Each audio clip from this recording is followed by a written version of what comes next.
আওয়ামী পেশিবাদী মুক্ত হয়েছে, খুনি হাসিনা এখান থেকে পালিয়েছে, কিন্তু পার্বত্য চট্টগ্রাম এখনো খুনি হাসিনার মুক্ত হয় নাই।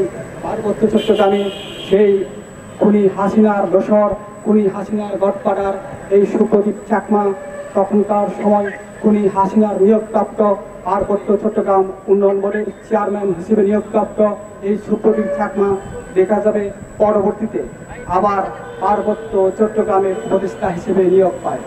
সে যাকে এখন জুলাই ছাত্র আন্দোলনে 2000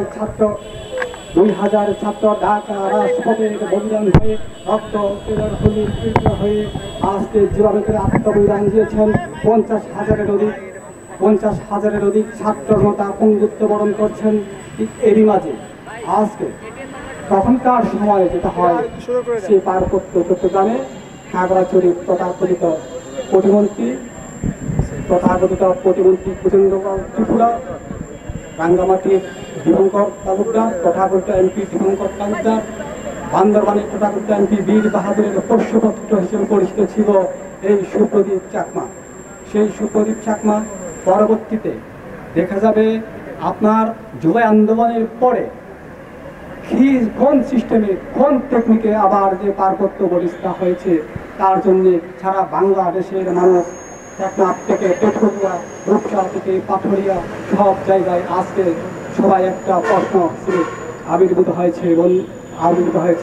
সম্মানিত সাংবাদিকবৃন্দ, আপনারা জানেন এই সুপ্রদীপ চাকমা শুধু পার্বত্য চট্টগ্রামের উপদেষ্টা হয়েছে তার কিন্তু না, সে পরবর্তীতে পার্বত্য চট্টগ্রামে যে সাংবিধানিক পোস্টগুলো রয়েছে প্রত্যেকটা জায়গায় আওয়ামী লীগ দোসরদেরকে যাদের সাথে ওবায়দুল কাদের, দীপুমণি কিংবা নেতৃত্ব স্থানীয় যে আওয়ামী লীগের গুলো যে যার সাথে ছবি আছে সেগুলোকে লিস্ট করে পার্বত্য চট্টগ্রামের সাংবিধানিক পোস্টে সেই নিয়োগ দিয়েছে।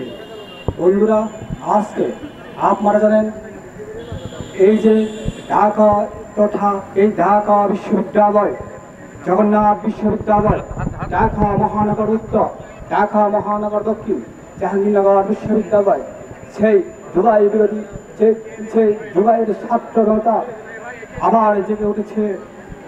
যে কোনো সময় যে কোনো মুহূর্তে তার জন্য যদি এই সুপ্রদীপ চাকমাকে যদি অপসারণ করানো হয়, যে কোনো সময় যে কোনো মুহূর্তে বিস্ফোরণ করতে পারে। সেজন্য এই সুপ্রদীপ সব দায় সুপ্রদীপের উপর বর্তাবে এবং যেটা বর্তমান মাননীয় এই উপদেষ্টা, মাননীয় প্রধান উপদেষ্টা ইউনূস সাহেবকে ভাবমূর্তি নষ্ট করবে, এই সরকারকে ভাবমূর্তি নষ্ট করবে।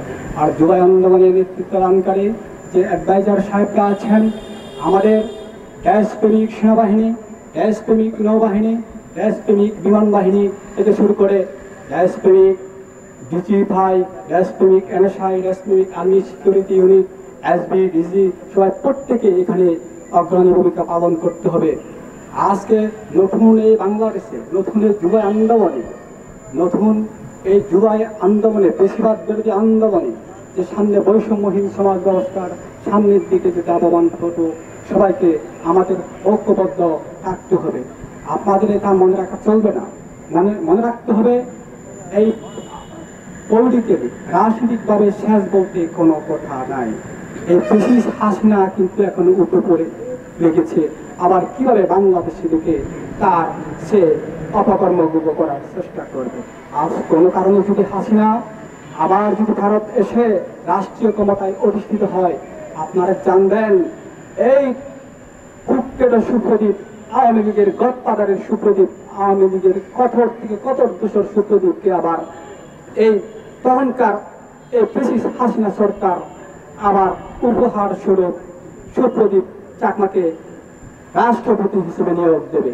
কিন্তু তখন আমাদের অবস্থা কি হবে? মাননীয় সেনাপ্রধান, দেশপ্রেমিক সেনাবাহিনী, মাননীয় চিফ অ্যাডভাইজার ইউনূস সাহেব, আজকে যারা জুলাই আন্দোলনের নেতৃত্ব দানকারী অ্যাডভাইজার সাহেবটা আপনারা দেখেন, সেই 17 বছর ধরে হত্যা, গুম, খুন সব কিছু করে যারা ছিলেন সবাই সবাই আপনারা সবাইকে একসাথে এই সুপ্রদীপ চাকমাকে আসে সামনে রবিবার থেকে কর্মদিবস। কেটিভি বাংলা, বিশ্বের চোখে বাংলাদেশ।